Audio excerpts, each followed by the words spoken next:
So this is vlog 2, part 2 for TE 150. I am recording this after the interaction happened. This is kind of my reflection on all of it. I made a vlog earlier today, the beforehand vlog. We talked about my lack of ideas for this interaction, and I decided I was just going to play video games, which is not really a good example since everyone kind of plays video games. And I think I mentioned that we were going to play Overwatch, and we did end up doing that.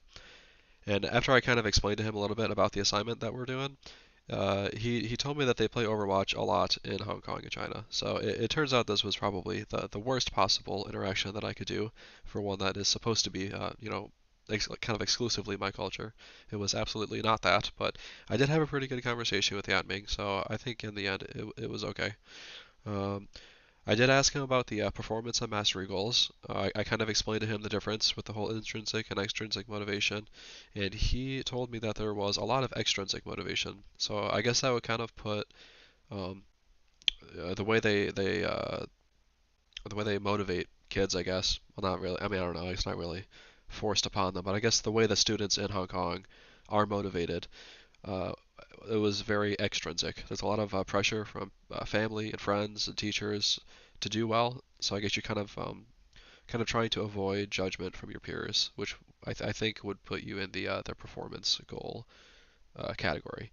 We didn't really talk about too much more than that, and I'm sure that obviously all cultures are very complex and dynamic. I'm sure there were a lot of mastery goal aspects of his schooling experience as well, but that was what he noted on was a heavy extrinsic motivation for students over there.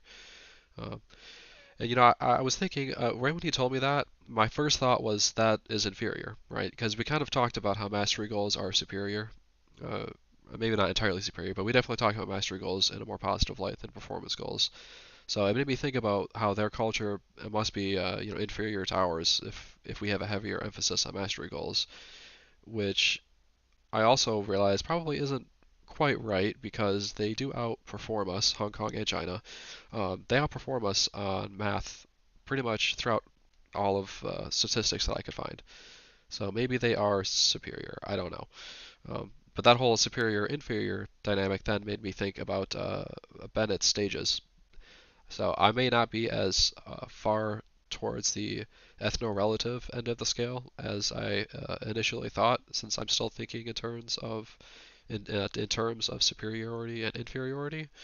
I think I said that I was in the acceptance stage back when we took notes in class. I think I said acceptance stage. I haven't found my notebook, but looking back at the definition of the acceptance stage, I think still framing um, cultures in terms of being superior and inferior would not be acceptance at all. And that was kind of my initial impulse, was thinking about how students are motivated over there being inferior. That would probably put me much more towards the ethnocentric end of the scale. So I guess that's not good. I don't know. I mean, it kind of depends on how you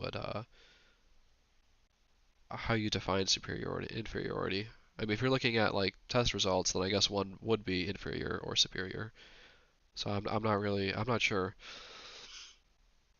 I don't know. I guess I really am not that far towards the ethno-relative end of the scale. I have kind of a hard time reconciling that. Um, so, but like I said, cultures are very complex and dynamic, and I'm sure in other aspects of cultural understanding, I would be more ethno-relative. So that's really all I can remember from the interaction. I think I tied stuff back to class material a little bit better. Yeah, I think that's about it. So this is the end of my part two vlog for TE 150.